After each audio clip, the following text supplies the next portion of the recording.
Hello दोस्तों, AIPMT 2015 का question है। देखिए, कहता है कि मैग्नेटिक मोमेंट 2.84 बोर मैग्नेट्रॉन इनमें से किसका होगा। और ऑप्शन 1 में है टाइटेनियम +3। तो सबसे पहले टाइटेनियम में हम अगर देखें तो कॉन्फ़िगरेशन होगा up to argon 18, then 4s2। Because titanium का एटॉमिक नंबर 22 है तो 4s2 3d2 हो जाएगा। और इससे अगर हम बनाएं टाइटेनियम +3 तो हमारे पास आ जाएगा आर्गन तक 18 एंड देन पहले इलेक्ट्रॉन निकलेंगे 4s से तो 4s0 एंड देन 3d1। तो 1 इलेक्ट्रॉन यहाँ पे अनपेयर्ड हमको दिखाई दे रहा है।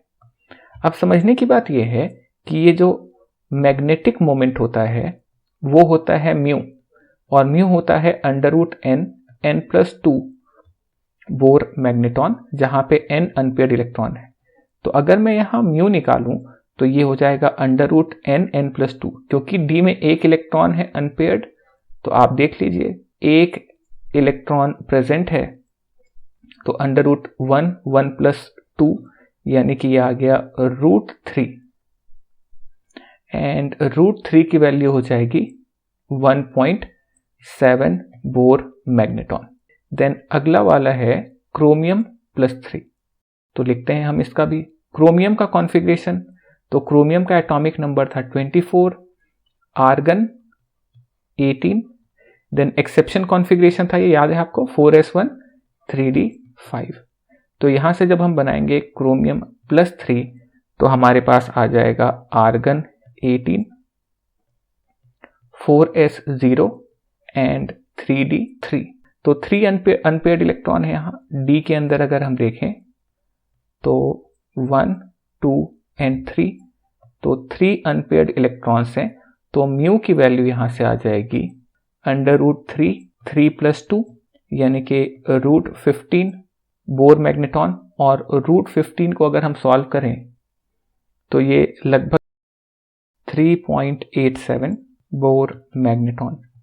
Then third one is cobalt +2। Cobalt, तो पहले हम कोबाल्ट का कॉन्फ़िगरेशन लिख देते हैं।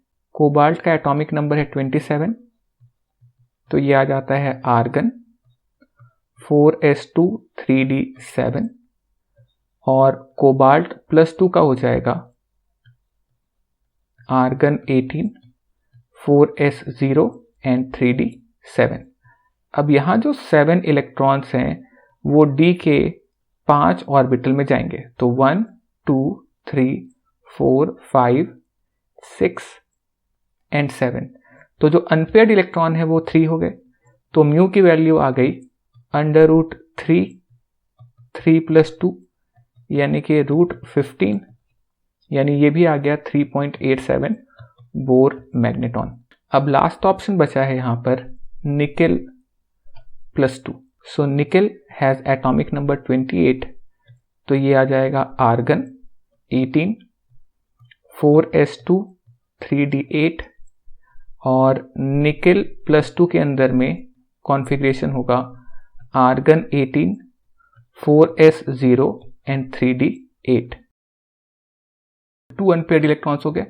तो म्यू की वैल्यू आ गई √2, 2+2 यानी कि √8, और √8 की वैल्यू यहां से सॉल्व करके आ जाएगी 2.82 बोर मैग्नेट्रॉन।